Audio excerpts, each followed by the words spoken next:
He never forgot the sound of that wind, cold, sharp, and hollow, echoing across the empty Alberta plains the morning he found her. It was the kind of wind that carried warnings, the kind that made a lonely rancher like Caleb Turner look up from his saddle and wonder if fate was calling his name. He didn't know why he stopped his horse near that old cottonwood tree, but something inside him whispered, "Look." And when he looked, his heart slammed against his ribs.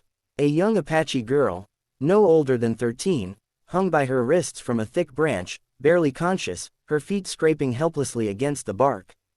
A rough wooden sign around her neck read, "White man don't forgive." Those words hit Caleb like a punch. They weren't just cruel, they were meant to divide, to seed hate, to warn men like him. But Caleb wasn't a man who walked away from someone suffering. Not after the life he'd lived. Not after the people he'd lost. He jumped from his saddle, cut her down, and caught her before she collapsed. Her skin was cold, her breathing weak, her eyes terrified but still fighting to stay alive.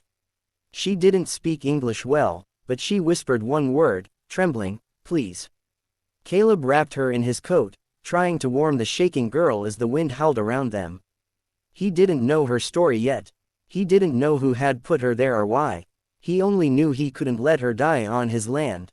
So he lifted her onto his horse and rode home as fast as the snow allowed, praying she wouldn't slip away in his arms. At the ranch, he lit a fire, brewed warm water, and tried to help her drink. She recoiled at first, her fear sharper than the cold, but when she looked into his eyes, something in his face must have told her she was safe. Her breathing eased, and she let him tend to her bruised wrists. Hours passed before she spoke again. "My name is Atsa," she whispered, voice trembling. "Men, bad men, take me. I run. They catch me." Tears slid down her cheeks. "They say white men hate us. They say no one help." Caleb felt something heavy settle in his chest. He had lived alone for years, believing people were too broken, too cruel to trust.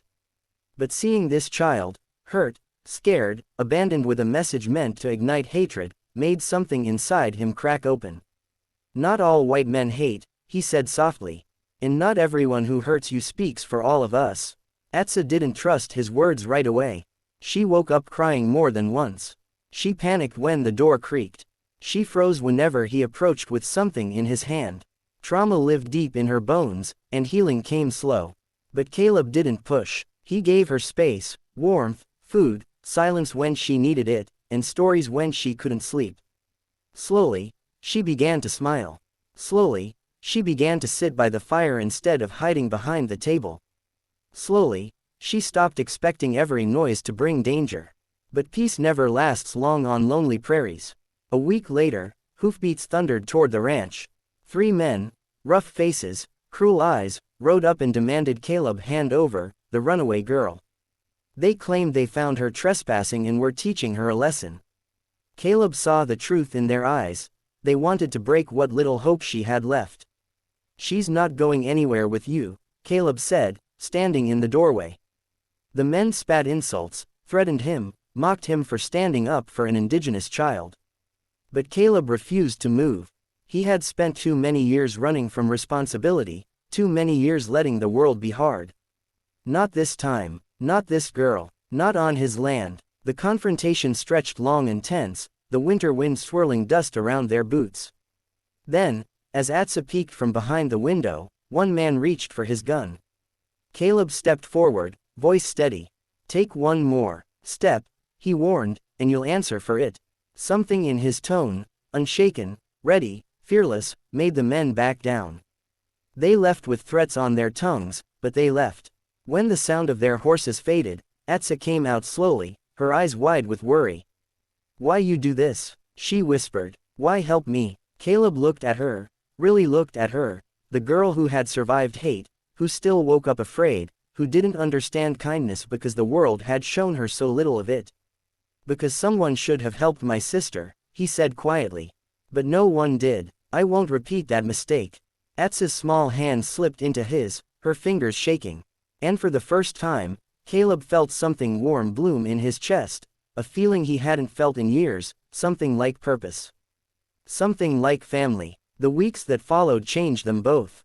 Atsa healed, learning to trust a world that once tried to erase her. Caleb found joy again, hearing laughter in a house that had been silent for too long. They worked side by side, feeding horses, fixing fences, learning each other's languages through broken words and soft gestures. The ranch wasn't lonely anymore, and neither were their hearts. One spring morning, as the snow melted and the prairie grass returned, Atsa stood on the hill overlooking the ranch. "You save me," she said. "But also, you save you." Caleb swallowed, his eyes stinging. She was right. Saving her had given him back his humanity. And in protecting her, he had learned that forgiveness wasn't about forgetting the past, it was about choosing a better future. The message left around her neck had been meant to divide them. Instead, it brought two broken souls together. And as the sun rose over the quiet Canadian plains, Caleb realized something he never expected: family wasn't always blood. Sometimes it was found hanging by a thread, literally, and saved by a heart brave enough to care.